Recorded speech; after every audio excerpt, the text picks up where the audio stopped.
Remand Project is a coaching and consulting firm specializing in personal and leadership development for adult Black males, seeking to break the vicious cycle of missed potential so that they themselves transform their personal lives, their sense of leadership to their families, and their legacies that they want to leave for business and culture. We destroy this cycle on two fronts. We confront both the institution and the individual.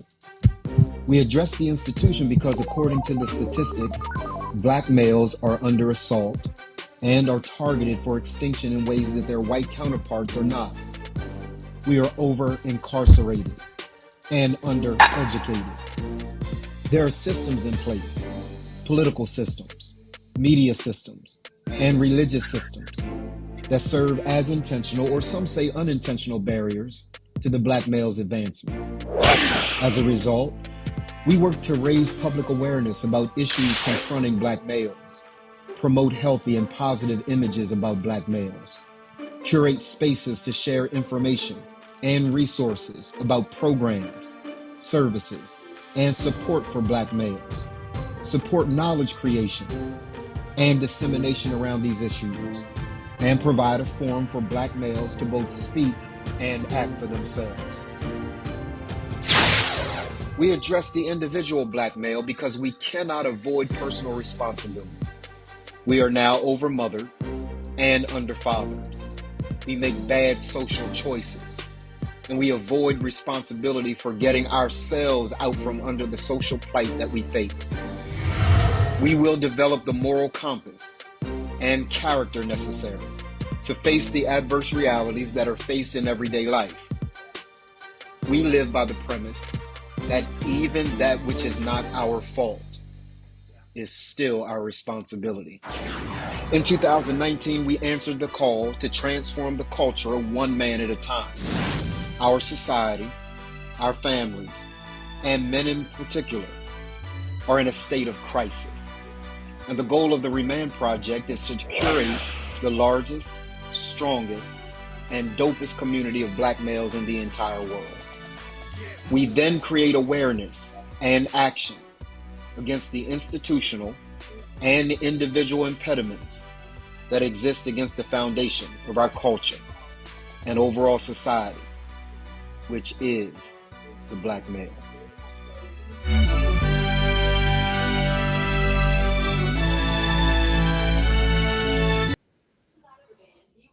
What's up, y'all?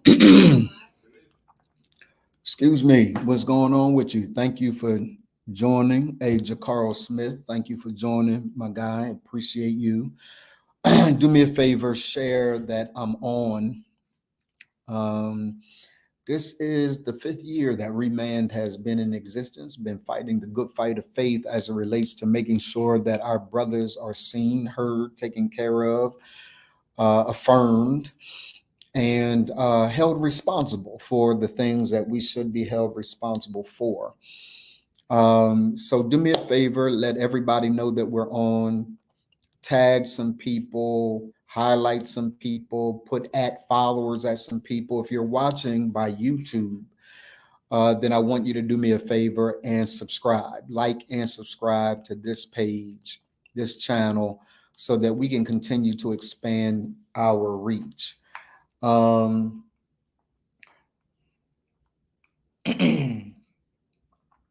Yeah, so I'd like to thank you for joining, and I really want to just kind of celebrate the work of Remand, the work of every organization that is doing work around supporting and uplifting and engaging and advancing the needs and the causes of adult Black males. Thank you for the work that you are doing. It doesn't matter to me whether that work is being done by women. Doesn't matter to me. It really matters, but for the sake of today's conversation, it doesn't matter to me whether there are women's organizations that are saying, hey, uplift Black men, or whether it's male organizations, male-led organizations that are saying uplift Black men.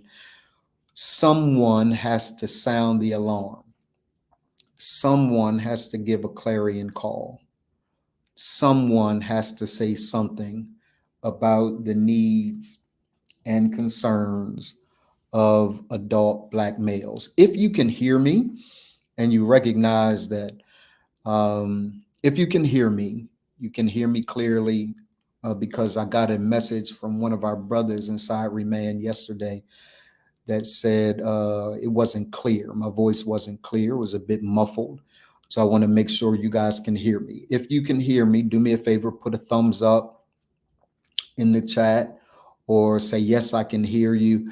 And tell me where you are watching from. I am here in Atlanta, Georgia, the birthplace of all things chocolate, everything chocolate here, chocolate excellence for our people. And I'm excited to be a part of this community now. I hail from, for those of you that don't know me, I hail from Wilmington, Delaware, Newcastle, Delaware, all things Delaware. The first 50 plus years of my life were spent in Delaware. I have an affinity, a love for Delaware. I just needed to expand my territory, grow, make myself uncomfortable, and move out of state to accomplish the will of God for my life. So I want to thank all of you for joining today. If you are watching for wherever you are watching, I see Nunu is watching. Um, I see others that are watching. Thank you. Thank you for hanging out with us. Let us know where you are watching from. So we got a lot to unpack. Some of you are going to like what I have to say. Some of you are not going to like what I have to say, and it's okay. One of the things that I have learned as a man is to be mature enough to disagree without being violently, in the words of Martin King, without violently being disagreeable. So my objective today is to give my perspective, an op-ed, if you will, of what took place last night on the call with regard to uh, Vice Pre- Vice President Kamala Harris and her bid to be the nominee for president after President Joe Biden, has decided not to run for another term. Those of you that have seen on my Facebook page that I have a post up about President Joe Biden, I do. Um, and the post was really designed to celebrate him and his commitment over a number of decades to this country.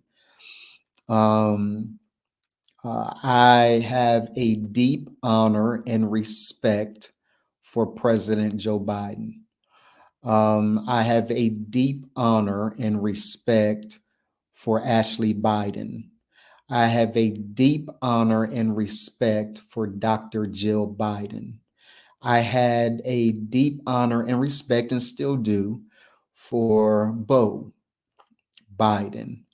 Um, I don't really know Hunter, but he's a part of the Biden family. I have a deep respect for all members of Joe Biden's family.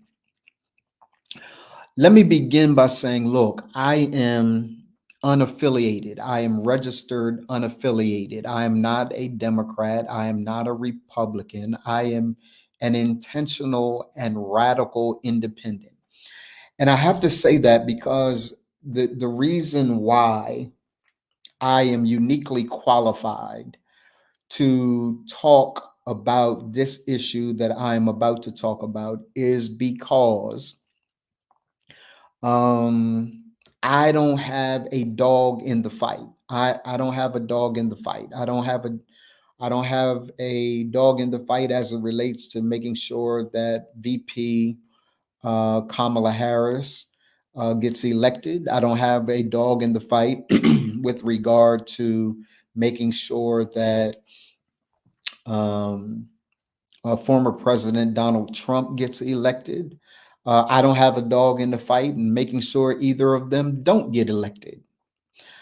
My only dog in the fight, and I want you to hear this really, really clearly, my only dog in the fight is to ensure that whoever sits in the office of the presidency of the United States of America has on their mind and a part of what they think about, do, enact policy, write executive orders, and all of those things. What they have a responsibility to think about is how each of those things impact the needs of adult Black men. Those of you that know me know that I am singularly focused. I'm not focused on trying to split a ticket. I'm not focused with regard to saying anything that I'm going to say today so that Trump gets elected. I'm not saying anything that I'm saying today to stop Trump from being elected so that Kamala Harris gets elected. Listen, I don't give a doggone who's in the White House. What I care about is if you're a man out there, and of course, listen to me before you come for me. Don't come for me lest I send for you. Before you come for me, understand that I am not against our sisters. I love our sisters. I was raised by a single mother, right? My mom was married to my dad. My dad died early.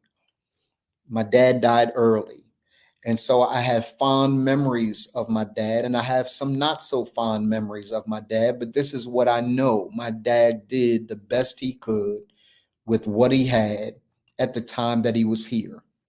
I love my father.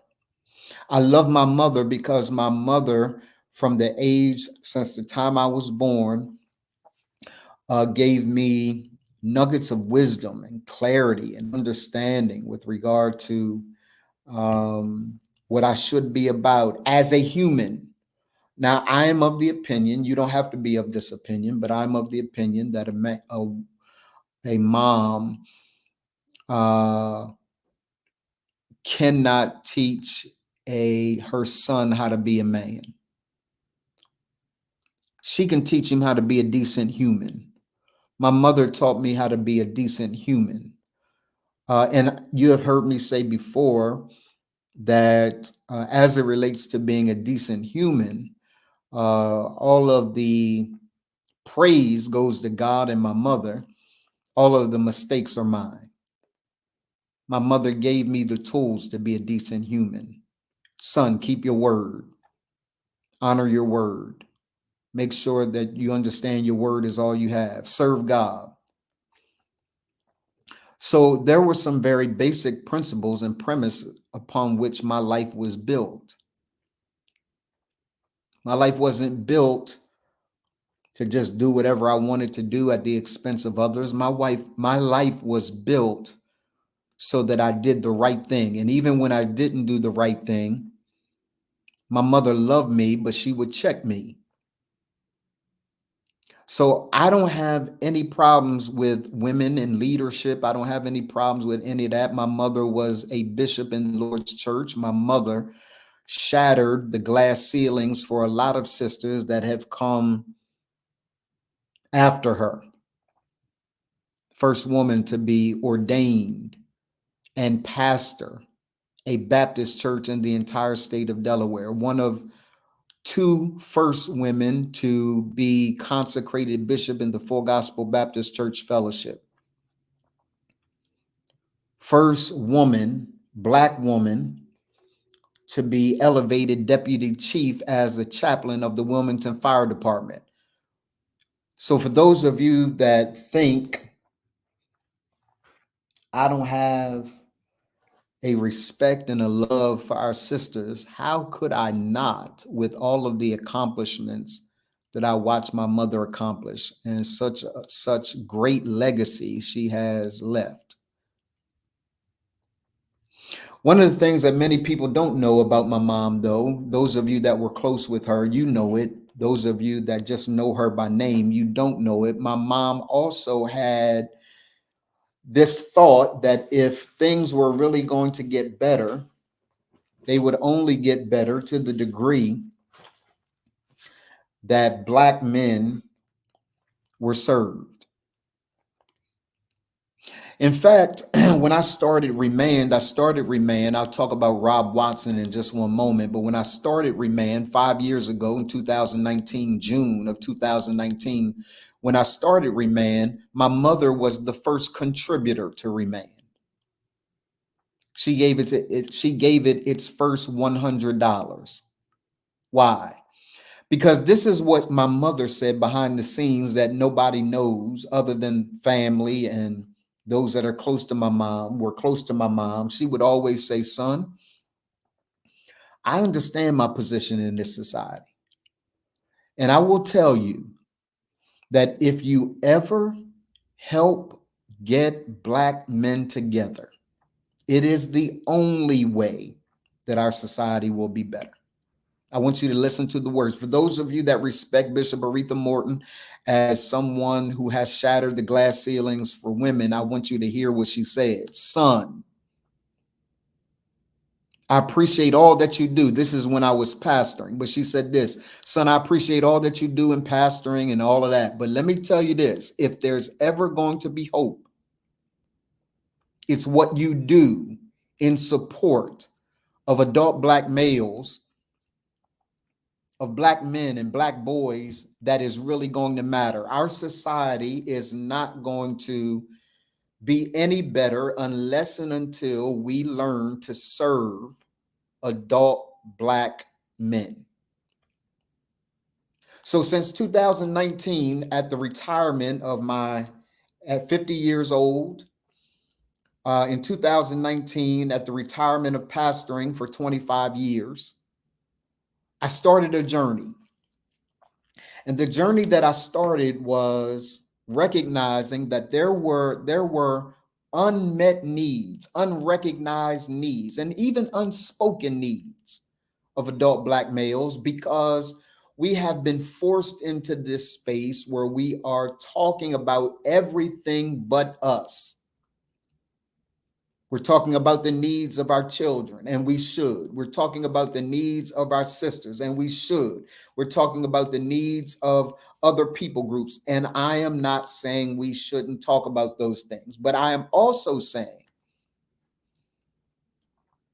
ladies and gentlemen, that if we are going to make a world that is better than the world that we have right now, it will only be as strong as the integrity of the foundation of our society, which will always be, it has always been, adult Black males. My spiritual father, his name is Dr. Michael Freeman. Dr. Michael Freeman says this, he says, the strength of every nation is determined by the male population. The strength of every nation, the strength of every society is determined by the strength of the male population. If the male population is not strong, then you cannot expect anything above the foundation, which is what the man is. The man is the foundation for the family the foundation for the society is the foundation for the world. If we are going to see a world shift, we're going to have to see a society shift. If we're going to see a society shift, we're going to have to see community shift. Communities are made up of families, and families are founded upon the strength of men. And if men are not paid attention to, if they're not placed in our society, things that help Black men to be strong,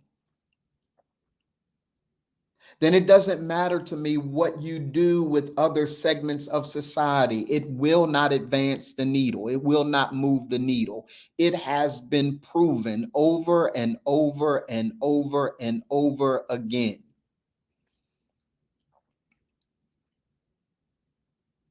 So I need to give you context as it relates to my conversation with you today. My conversation with you today is not to bash women. I don't play that game. Remand doesn't play that game. We respect and honor our sisters. We love our sisters. Our responsibility, yes, is to protect our sisters. That is our responsibility as men. So nobody gets a chance to come on here and talk greasy about Kamala Harris. No one. That is my sister. So this isn't about that. Excuse me. This isn't about that. Well, Donald, if this isn't about that, what is it about? Let me tell you what Rob Watson said to me years ago before I started Remand. Rob Watson said to me, he is a dear friend of mine. Shout out to him. He is in Florida now with his lovely wife. Maybe Rob Watson travels so much, he may be overseas. He has a commitment and a call to work overseas, spreading the gospel. Rob Watson called me. I'll never forget it. I was sitting in the parking lot of Buffalo Wild Wings on my way to get something to eat. And he called me. I said, "What's up, man?" He said, "Hey, man, listen to me." He started off rough. He said, "Hey, man, listen to me. God has a call on your life to help support men, Black men in particular.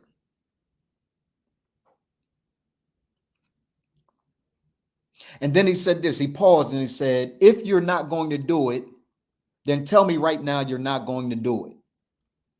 But if you're going to do it, based on what I've laid out for you," and he said a number of different things, "based on what I've laid out for you, if you're going to do it, then I need you to get it done." One of the persons that I check in with every so often about this call is not just my spiritual father, but it's also Rob Watson, because the initial word from God came from Rob Watson.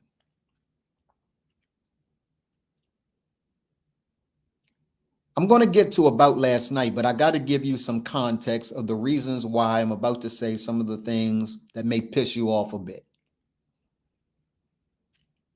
I love our sisters, but I'm called to our brothers. I love our kids, but I'm called to our brothers. And I have a laser focus in making sure that the needs and interests of Black men are at the table. That is, no matter if Kamala Harris is president, Donald Trump is president, I want to be at the table so that the needs of adult Black men are spoken. 2010, there was a document created called We Dream 2025, Black Men and Boys. We Dream a Day 2025, Black Men and Boys. It was a document that laid out all of the things, all of the research. In fact, the work that we do inside Remand is in answer to what research was done by that particular collaboration to help us to see the crisis that Black men are in, the crisis that Black men are in as it relates to families, the crisis that Black men are in as it relates to economic issues, the crisis that Black men are in as it relates to building businesses, the crisis that Black men are in as it relates to health and wellness. Black men are in crisis, and we have been in crisis for decades, and no one is paying attention to it. Everyone is thinking that let's go along to get along. Let's continue to do what we've always done. And as it relates to doing that,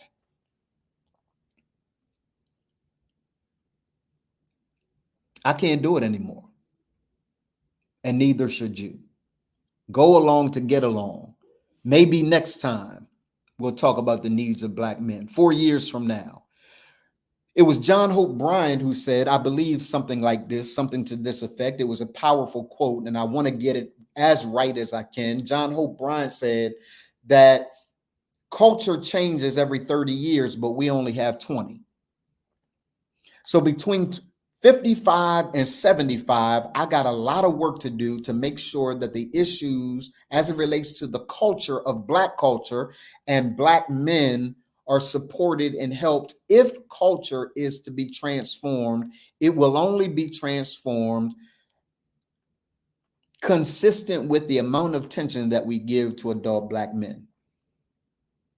Now, I'm not just pulling this out my behind. I'm telling you that this is something that has been researched. It's something that has, so it's not just me saying this because I'm a Black man. This is me saying this because I've seen the data. I've seen the data. I've seen the research. Not only have I seen the data and the research, I've seen also the data and the research of the work that we are doing inside Remand. And when I tell you that our brothers are in trouble, I'm telling you that our brothers are in trouble while you're being distracted by a bunch of other stuff. That is my context for coming to you today. That is the context through which you get a chance to look at my displeasure, my frustration, and in some days, yes, my anger. Because we continue to ignore the needs of adult Black men until we need them for something. If the integrity or the strength of a foundation is in question, it would seem to me that you would do your best to develop policy and things that would shore up the foundation so that the rest of it can be stable enough. But if you don't shore up the foundation, you're still going to have cracks in the walls. If you don't shore up the foundation, you're still going to have issues with a lopsided house. That is what America has become. And by the way, this isn't just an American issue. This is a worldwide issue.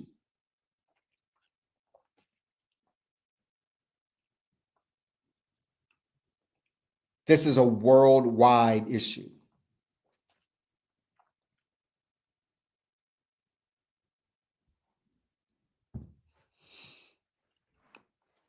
So last night, I was sent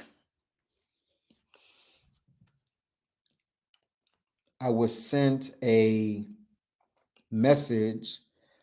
I think it was by my brother, Dr. Leroy McKenzie Jr.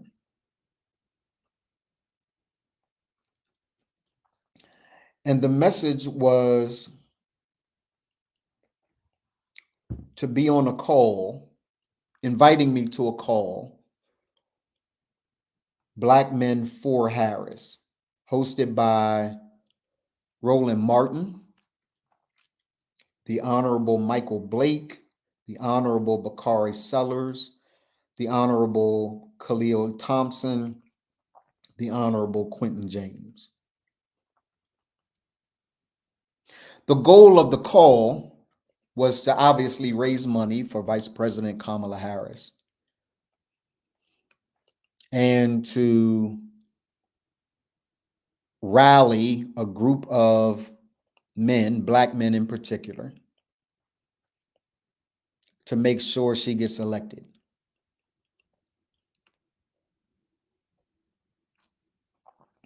I had absolutely no problem with the call. I didn't go on the call because I'm a Black man for Kamala Harris. Not yet.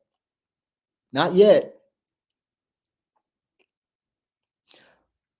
I went on the call to see if for once someone said something about the plight of adult Black males, and perhaps someone from the Harris campaign would say something about how she planned to address the plight of adult Black men. Now you can say all day, just as a couple of my brothers have said. A shout out to Michael Claiborne. He said it to me. A couple of other brothers said it to me. Hey, Donald, last night wasn't the place, man. A couple of sister friends of mine. Shout out to Monica Beasley, who said on my wall, she said, we got to elect her at all costs. That's the singular goal. And I said to her, respectfully, sis, that's not my singular goal. No, that's not my singular goal. My singular goal is to be assured that whoever is in the White House is thinking about the needs of adult Black men. See those brothers right here? Right here, right here, right here, right? These guys, hey, Brother Dwight, good to see you, man. I'm praying for your brother. Love you, man. So for me, I'm a bit different. I'm a bit different. The goal is not, in my mind, to elect. Yeah, they matter, Dwight. Without question, they matter. So the goal is not to elect Kamala Harris. Not for me. The goal is to make sure that whomever is in office is paying attention to the needs of adult Black males. But how can they pay attention to the needs of adult Black males when the needs of adult Black males aren't even spoken? Like, it seems like you get our vote no matter what. It seems like just because our sister is a Black sister, and I'm not saying that she's a bad candidate. I'm not saying that at all. I actually like her as a person. I like her as a person, but there's some things that I have to grapple with. Right? There's some things that I have to grapple with, and we'll talk about that a little later today. This is for those of you that said Black men can't get together. For those of you that say Black men won't ever rally, we saw 1 million Black men rally behind the Honorable Minister Louis Farrakhan. Shout out to the Honorable Minister Louis Farrakhan. Whatever you think about him, whatever you say about him, doesn't matter to me. The man was able to get 1 million Black men on the mall, Washington, D.C. I respect him. I respect him. I highly respect the Honorable Minister Louis Farrakhan. So we know we can gather. We know we can hear speeches. Last night, on last night's call, there was probably over among all of the platforms, because I was on StreamYard. StreamYard had just over 20,000 Black men on StreamYard. 20,000. And that was because they could only raise it to 20,000. They started at 10. They had to raise it again to 20 so that 20,000 Black men could be on StreamYard. And there were a number of Black men that weren't on StreamYard because they couldn't get in. It was packed. So there were thousands on YouTube, and there were thousands in other places.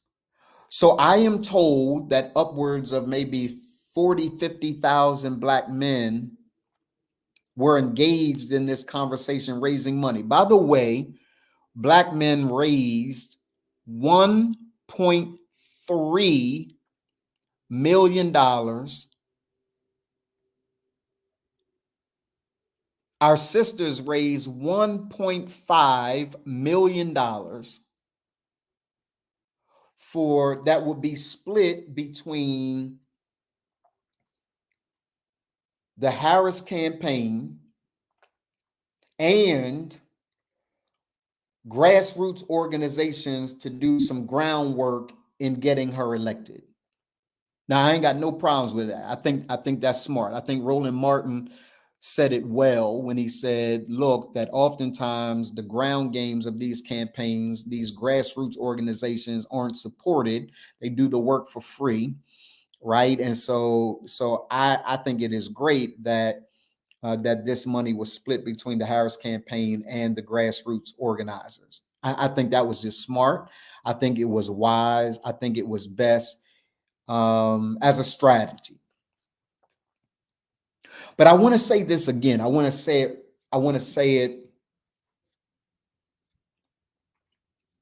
I need you to hear it again. $1.3 million was raised last night to elect Kamala Harris. My problem is not that the money was raised. I think it showed that Black men can come together around a cause. We saw that with the Honorable Minister Louis Farrakhan. We saw it last night with Black Men for Harris. Black men can come together in the thousands around a cause. But last night wasn't a cause for Black men.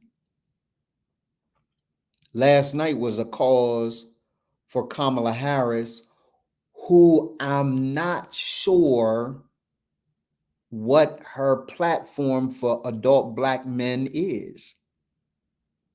I'm not saying that it's a bad platform. I can deal with that. I'm not saying that it's a good platform. I can certainly deal with that. I'm saying I don't even know what it is. And we gave, I didn't give.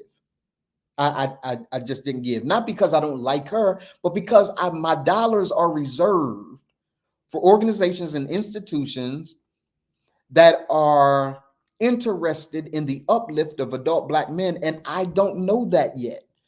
Shout out to Bakari Sellers. He was on, and he was probably most honest among everyone. This is what Bakari Sellers said. He said, I'm with her. I love this brother for this, because he shed tears with regard to a transplant that his daughter had to have, and him being there for his daughter, and having to be there for his wife, and the struggle and the challenge of having to be there for his family.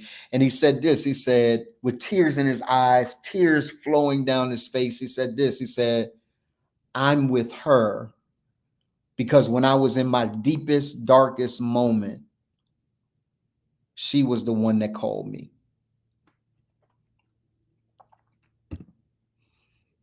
What's up, Dale? Good to see you, man. He said, when I was in my deepest, darkest moment, dealing with my daughter, dealing with my wife, at my wits' end, broken, I get a phone call from Kamala Harris. I'm with her because she was with me. I can respect that. I can respect that as an individual choice. I can respect that because there are people who have been there for me too, that I will be forever indebted to. So I respect that. But I want to go back to the fact that Black men raised $1.3 million and that there were over almost 50,000 men having a conversation about a woman who they are unsure what she has to say about their interests. I've had this conversation with several of my colleagues and friends. So this isn't anything that people don't know about Donald Morton, right? I've had this conversation with several of my friends and colleagues. They know where I stand. They know where I stand. And I'm not against Kamala Harris. I just don't know what what's your plan, sis? Some of y'all not going to like this, but I'm not against Donald Trump. I just want to know what the plan is. What's the plan? And not only do I want to know what the plan is, I want to know who's willing to meet, who's willing to talk, who's willing to really address the issues that are pertinent to adult Black men. And I'm not asking you to address only the issues of adult Black men,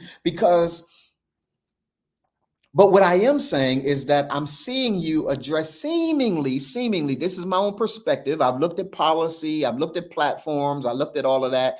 And it just seems to me, tell me what you guys think. It just seems to me that the only thing that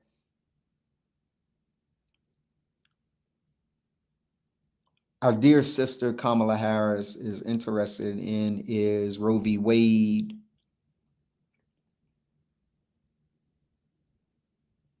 right? A woman's right to define her own body,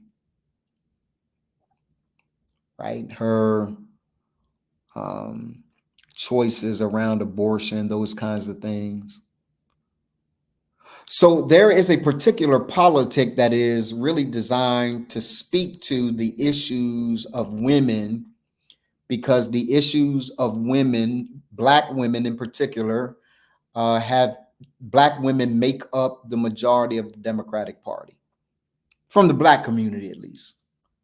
So I understand clearly why Kamala Harris speaks to those issues. I get it. But the question becomes, if that's going to be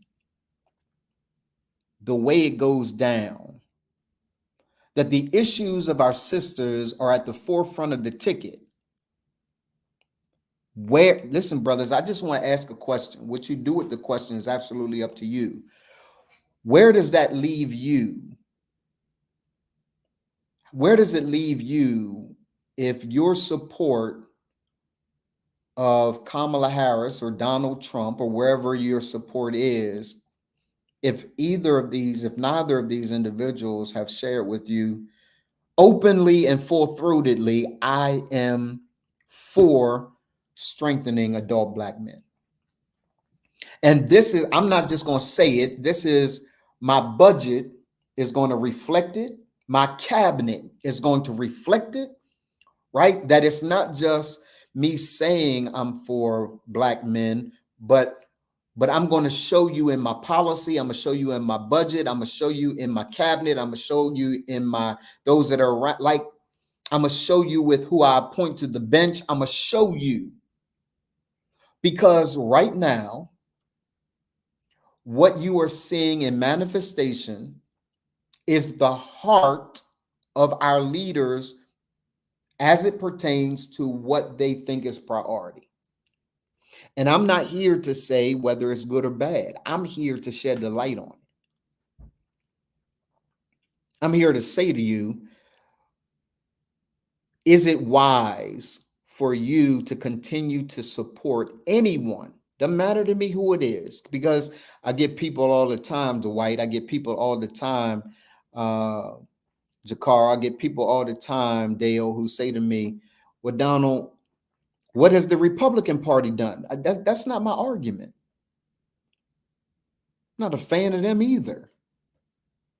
I'm a raving fan of Black men. I'm obsessed with the uplift of Black men.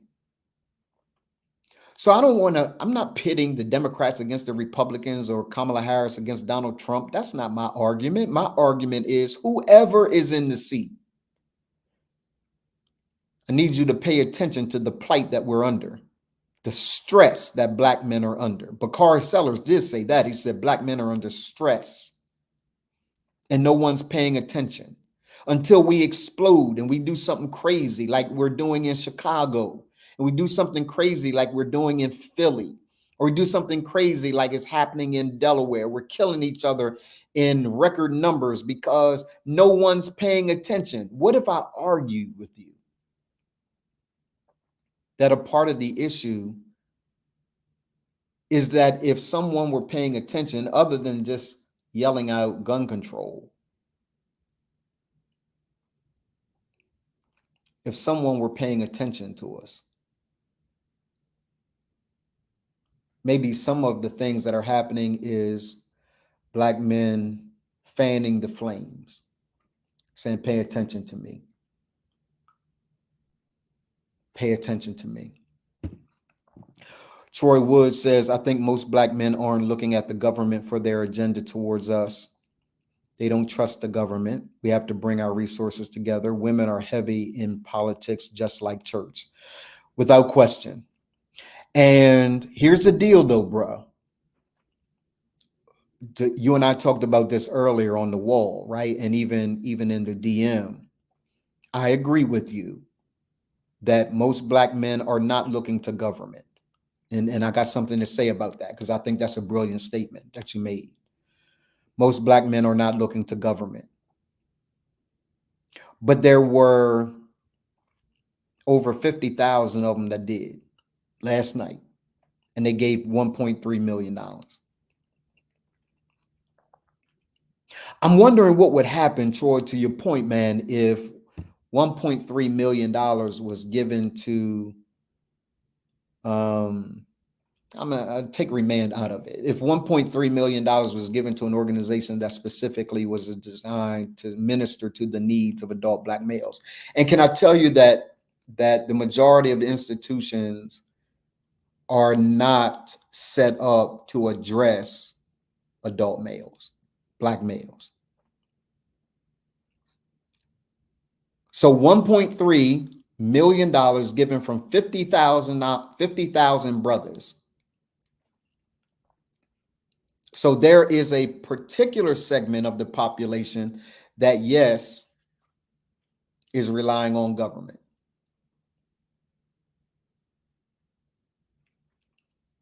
And so I want to put your comment up again because I think it's an important comment to make. I think most Black men, listen to what Troy says, it's a brilliant comment. I think most Black men aren't looking at the government for their agenda towards us. And they should be. Not that we're relying on government, because we don't have to rely on government, but government has a role. And if government has a role and there's a continued expansion of that role, seemingly, then they, at some point, better pay attention to the unique value that Black men bring to the table. You absolutely cannot build a viable, profitable society without the foundation being strong.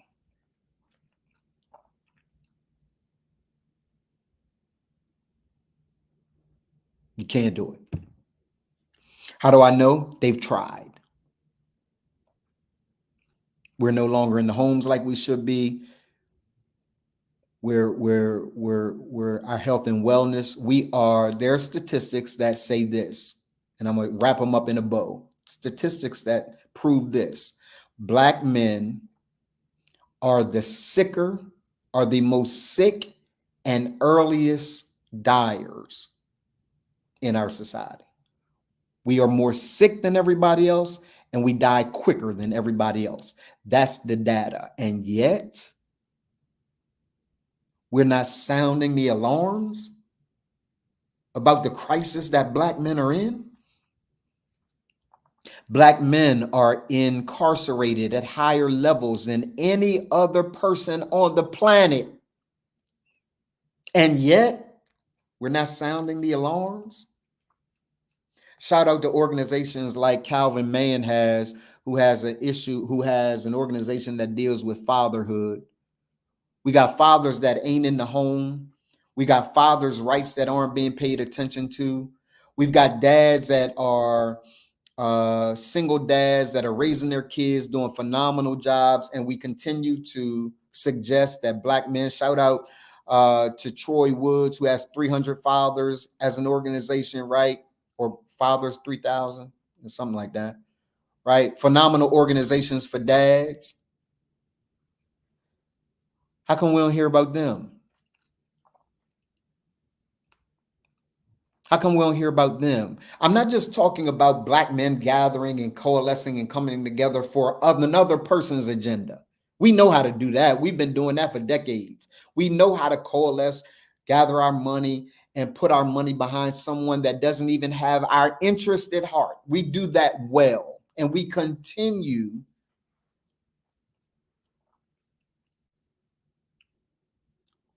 to support candidates that are not in our best interest. Now, I'm not talking about Kamala Harris. I'm just not. I'm talking generally speaking, and with a whole lot of clarity, that we don't spend a lot of time really addressing the needs of adult Black men. I got about 4 minutes. I want to tell you my problems about last night. Black men are for Kamala Harris, and they can't articulate why, other than to say we cannot allow Donald Trump back in office.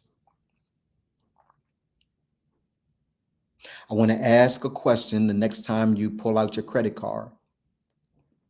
Is this person that I'm supporting, what they're going to do about educating our young boys,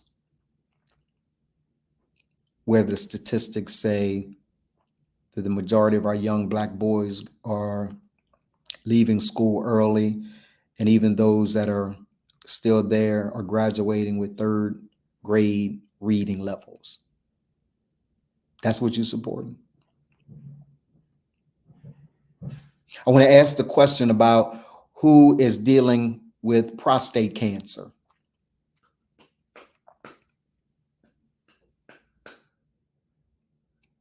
I had prostate cancer. I know friends that have died of prostate cancer. I know friends that are battling prostate cancer right now, and we suffer in silence. Nobody knows the pain that we're under, and nobody cares until it's time for you to fix a tire or pay your child support. No one cares about you. Everybody ignores you until they need you.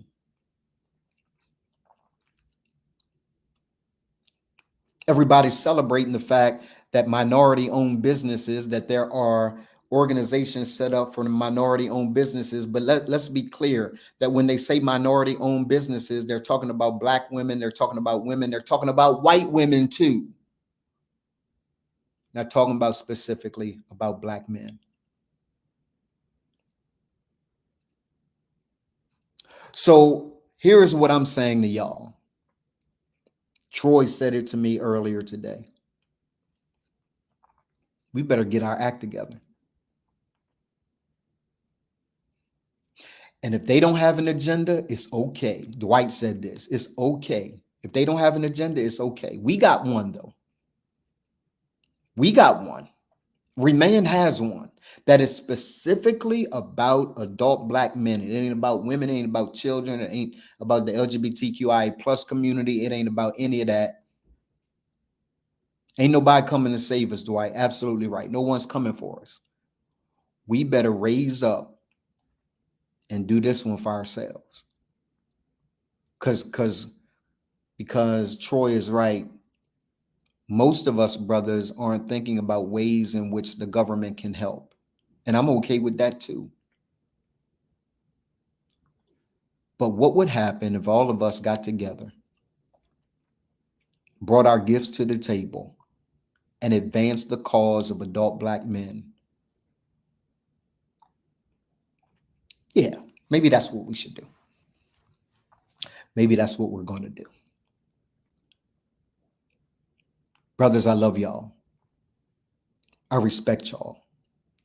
We got work to do. I have nothing bad to say about our sister. I'm not one of those guys who gonna bash a Black woman. I don't do that. I think it's corny to do that. I celebrate our sister Kamala Harris. I celebrate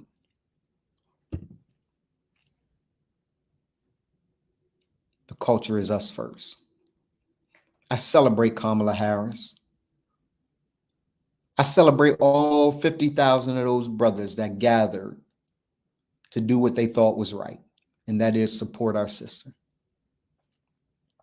I'm just asking all of us to consider, because one of my friends said yesterday wasn't the time to bring up. And so I asked him, when is the time? If the time isn't when 60,000 men are on a call, when is the time? When is the time to address the needs of the brothers that you see in the frame? When is the time to address the needs of the brothers that you see on the chat? When is the time to address the 50,000 brothers when they got needs? They got real needs. And the needs of our brothers is not just to push the agenda of our sisters. And that's not the needs. We're suffering in silence and no one's paying attention to us. So we continue to show up and do what we can to help society, but no one's speaking to the pain and the hurt and the weaknesses that our brothers are experiencing. But I'm here for it because I've had men break in my shoulders based on the issues that they're experiencing. Bakari Sellers said it last night. He said, I didn't get a lot of phone calls. I got a phone call from Kamala Harris. And You could see the pain in his face from an experience that he had. And that experience that he had was, by his own words, one of the most painful and dark experiences of his life. And no one was there for him other than Kamala Harris. I can't say no one. He didn't say no one was there. He just said that the first call that he got was Kamala Harris.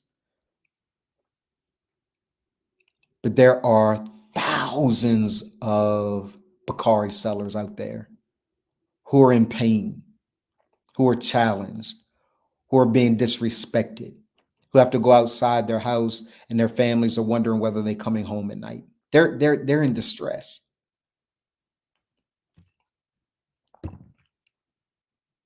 The time is now, Derek. The time is now, bro. Triple D, thank you for being with me, man. The time is now. For everyone who says we got to be patient, man, we've been patient.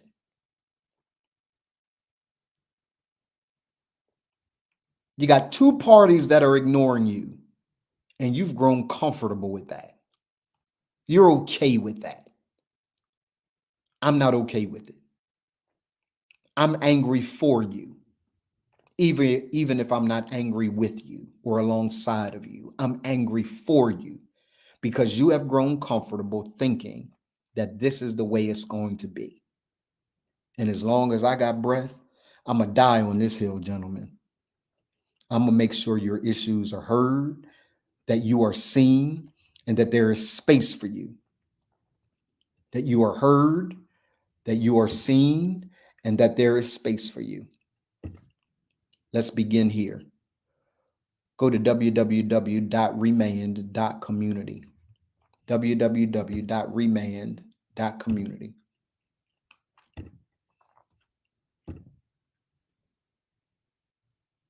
Join the movement.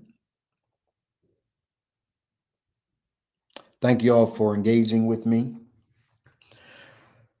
I hope you heard my heart. My heart is to see us strong, brothers. And ultimately, my heart is to see our culture better. Can't be better without you being better. So I'm Donald Morton. I'm the Chief Visionary Officer of Remand. And at Remand, we're about two things: transforming the character of individual Black men and transforming the character of the institutions that impact them. I'll do this work for the rest of my life, even if I got to do it alone. I love y'all. Have a great day. Peace.